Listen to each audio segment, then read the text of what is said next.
Assalamualaikum warahmatullahi wabarakatuh. Apa kabar adik-adik semua? Mudah-mudahan diberi kesehatan dan umur panjang oleh Allah Subhanahu wa taala.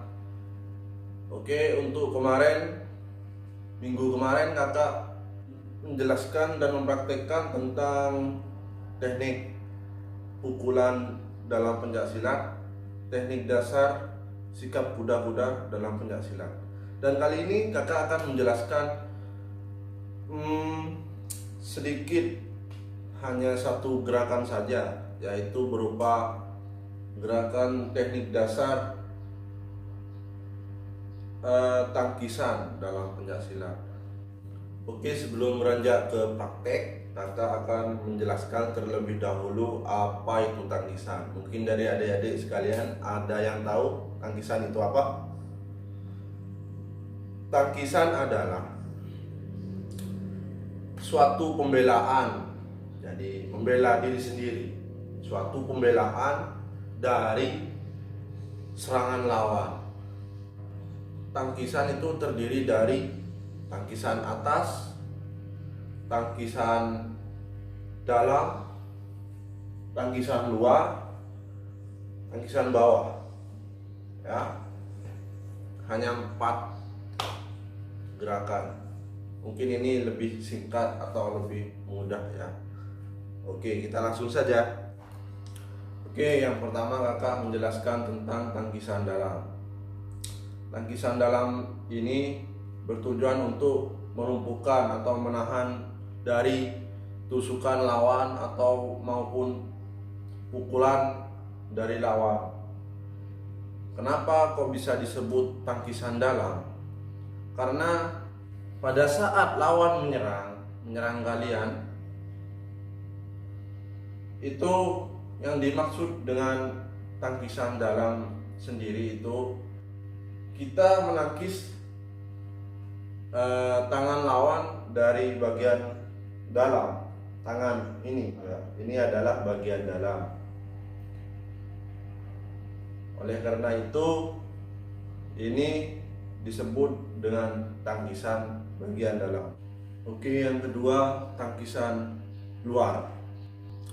Tangkisan luar ini ada kemiripan dengan tangkisan dalam. Namun bedanya menyerang dari area bagian luar. Nah, contohnya ini kan ya, kan sudah tadi kakak jelaskan. Tangkisan dalam menangkis bagian ini, bagian dalam tangan. Sedangkan tangkisan luar menangkis bagian luar tangan ini. Ya. Jadi tekniknya seperti ini. Kan lawan menyerang kakak dari depan. Ya, otomatis kakak menangkis dari luar. Contohnya seperti ini. Ya. Yang ketiga adalah tangkisan atas. Ya, perlu adik-adik ketahui, tangkisan atas ini bertujuan untuk mengamankan kita dari serangan lawan yang menggunakan pukulan atas. Tentunya otomatis kita harus mengetahui bagaimana cara kita untuk menahan pukulan tersebut. Tentunya kita harus menggunakan tangkisan atas jika lawan menggunakan pukulan atas. Kita menggunakan kuda-kuda sembarang. Jadi dalam keadaan gawat darurat, tangkisan ini hanya bisa untuk memfokuskan ke tangan ya. Jadi bagaimana caranya kita tidak terluka dari serangan lawan. Yang keempat ini adalah tangkisan bawah. Tentunya tangkisan bawah ini menghindari dari serangan lawan yang biasanya menggunakan tendangan. Jadi kita otomatis menggunakan tangkisan bawah. Kuda-kudanya kita menggunakan kuda-kuda tengah, namun di bagian depan kaki bagian depan lurus karena untuk melancarkan gerakan tangan kita. Jadi kalau kita dalam keadaan kuda-kuda tengah dalam posisi aslinya, kan kita kaki bagian depan tekuk, jadi otomatis kita kesusahan saat menangkis serangan lawan, yang tentunya serangan bawah. Ini adalah contoh gerakan tangkisan dalam. Musuh nyerang dari depan kakak ya, berupa tusukan. Jadi kakak harus dari sini, nah, ya. Lalu lawan tersebut menusuk kakak. Jadi kakak hanya seperti ini. Kan ini namanya menangkis bagian dalam, menangkis bagian dalam kan. Kan musuh seperti ini. Jadi kakak otomatis harus menangkis musuh tersebut seperti ini. Ini adalah tangkisan bagian dalam, ya. Dan untuk yang kedua, tangkisan bagian luar, yang dinamakan dengan tangkisan luar, ini menangkis serangan lawan dari bagian luar, dari tangan bagian luar, ya, yang kakak jelaskan tadi. Seperti ini. Ya. Ulangi lagi ya.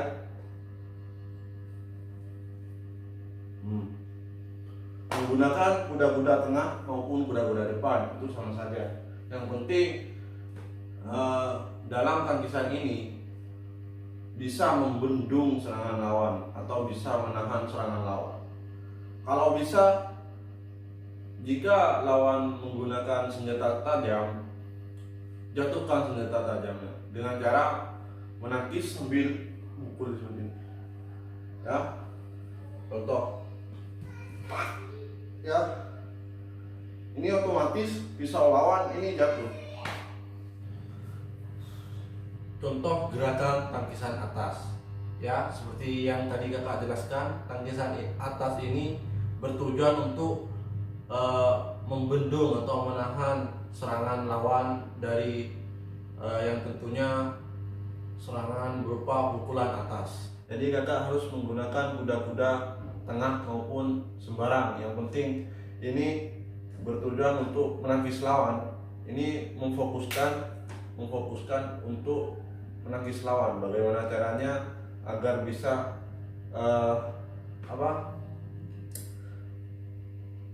pas pada tangan lawan. Contohnya seperti ini, ya.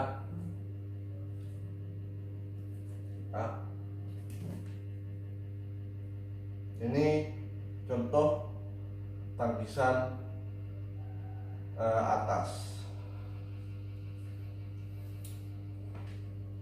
Yang terakhir, kakak menjelaskan sekaligus mempraktikkan tangkisan bawah.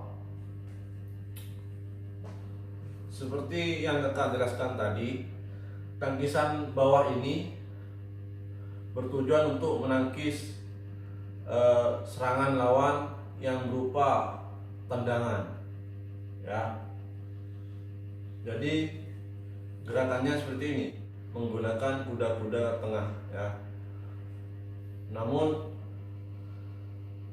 kaki bagian depan ini lurus, ya.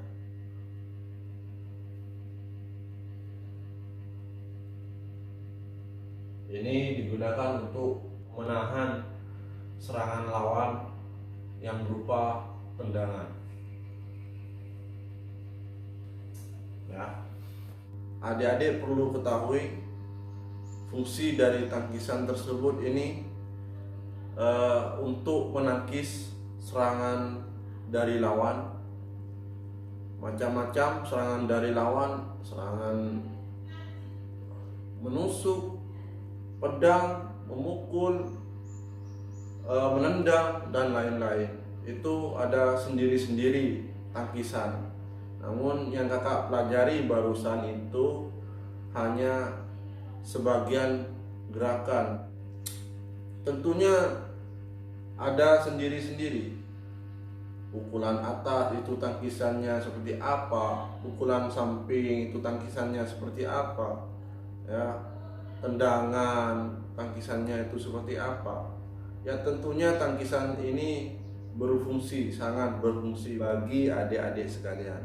Ya, cukup dimengerti? Oke. Sebelumnya kakak ini ada sedikit kekurangannya. Dalam tangkisan tersebut ini harus mempraktekkan dengan cara ada temannya, supaya contohnya ini lebih maksimal. Mungkin dari itu penjelasan dan praktek dari kakak, yang tentunya ini adalah materi kelas 7 SMP.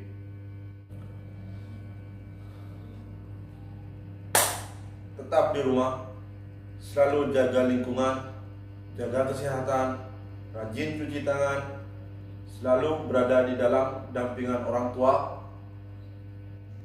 selalu rajin berolahraga, dan jangan lupa tonton video kakak selanjutnya.